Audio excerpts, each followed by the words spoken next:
Welcome back to another Phone Fix Friday. My name is Derek, and today I'm going to be going over troubleshooting a dead phone that has had prior repair attempts. It can look very different depending on what was attempted to be done, and so the solution isn't always that clear. Without further ado, let's get into the video.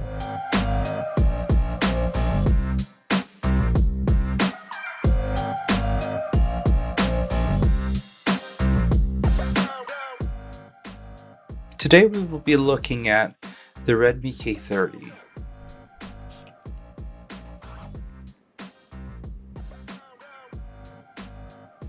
According to the customer, it has been repaired multiple times and still won't power on.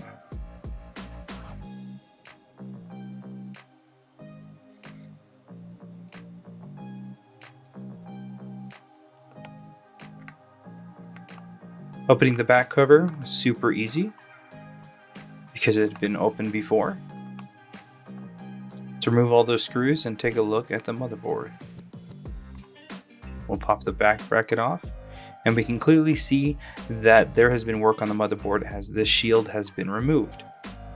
We'll plug in a power supply to check the output current, and we found that there's clear signs that it's not booting properly. Let's remove the motherboard and do a little closer inspection.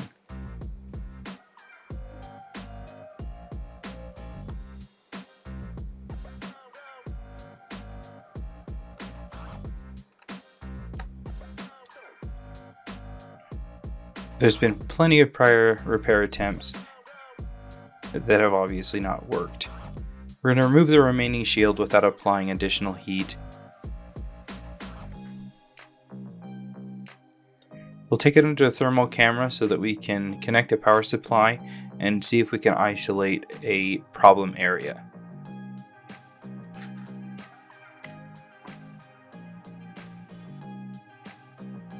When we prompt it to boot, we can notice that the only area that's getting warm is the CPU, indicating that there's possibility that it's been damaged or it got too hot during the removal of a shield. Let's secure the motherboard in a PCB fixture and protect the surrounding areas with some high temperature tape. We'll take our hot air rework station up to about 400 degrees Celsius, and we'll carefully pop off the CPU. Using some low melt solder and flux, we'll be able to go around and kind of mix it with the factory solder.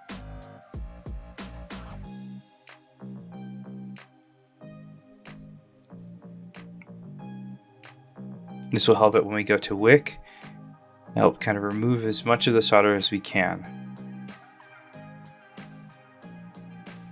Now there's plenty of underfill under the CPU, which we'll also have to carefully remove. And it kind of blends into the color of the motherboard, so we need to pay extra close attention to make sure we remove all of it. So with our rework station set around 280 degrees Celsius, we'll be able to carefully go and scrape off with our tool the underfill.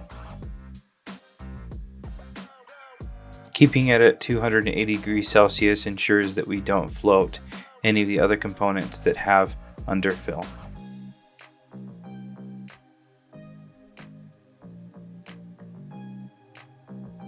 This is somewhat tedious and time consuming, but it can also be gratifying and satisfying.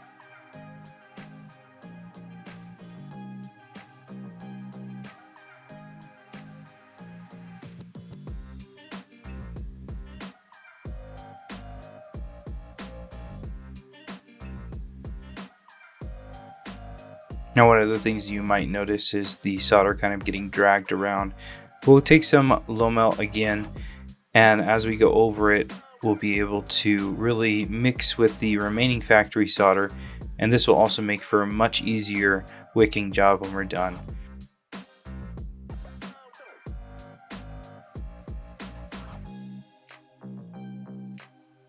And we'll clean it up with some isopropyl alcohol.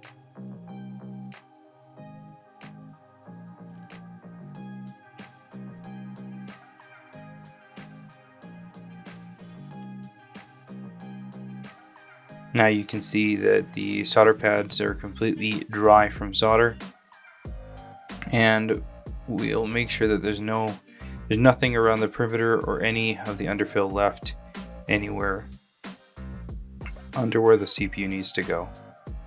We're going to apply some flux to the CPU. There's a capacitor here that we can just get rid of, and we're going to remove any of the underfill here, and we're going to wick off all of the solder. Well, with our 280 degrees Celsius, we'll scrape off the underfill. We don't want to overheat the CPU.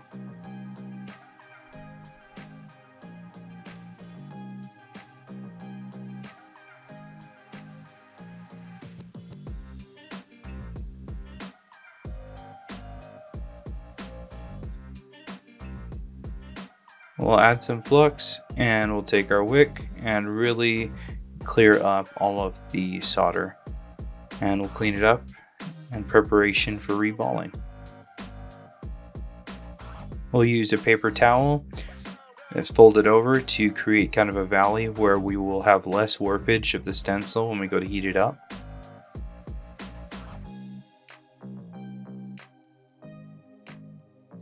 We'll line up the stencil with the BGA, add some solder paste, take a wipe to remove the excess solder and also the flux so that we can have a much easier reball without the flux pulling all of the solder balls into each other, creating bridging and making for a harder solder job. The drier your solder paste, the easier it tends to be to solder.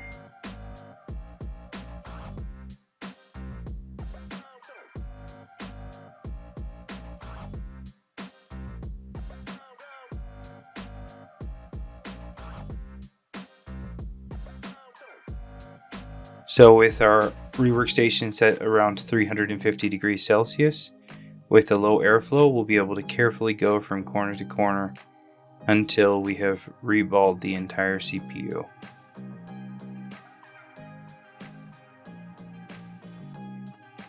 Now we'll be able to peel the stencil up.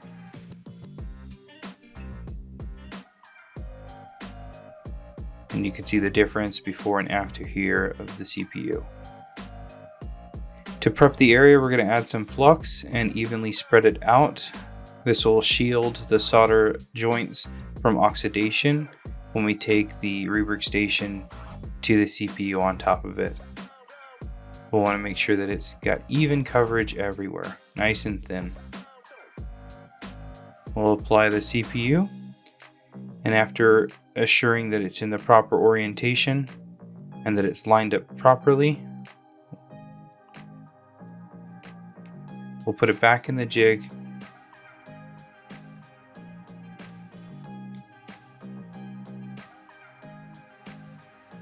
and taking our rework station up to 400 degrees Celsius, we'll carefully work around until we see it drop into place. We'll give it a little nudge with the tweezers to see it snap back, and then we know that it's properly seated on the motherboard.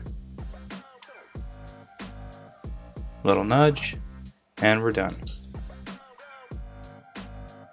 We'll let it cool down and then reassemble it inside the frame for testing.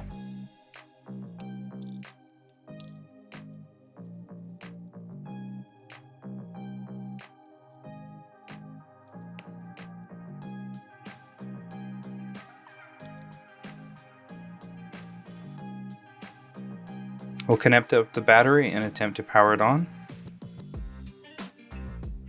And there we've got the Redmi logo,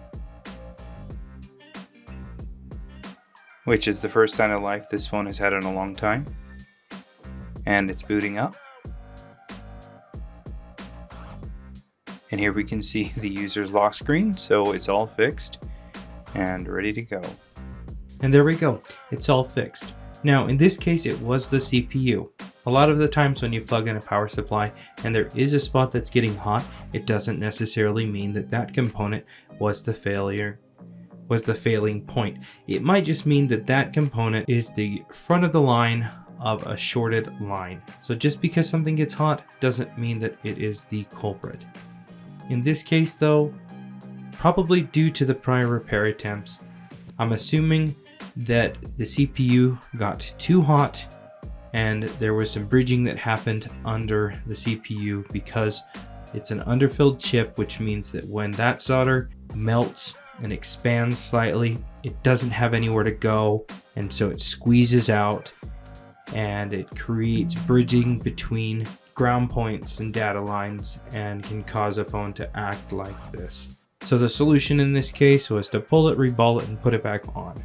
Now there are a lot of other possibilities that it could have been if it wasn't the CPU, different lines, and the same principles apply across all devices. Isolate the circuit or line that is shorting out. This can easily be done with a multimeter in continuity or diode mode, testing the continuity of each data line to ground, seeing if it's short or not. Injecting voltage into that line, isolating the component, most likely a capacitor, sometimes an IC that has gone bad, and fixing it. If there's a particular repair that you'd like to see, let me know in the comments below. Thanks a ton for watching, and we'll see you next week for more videos.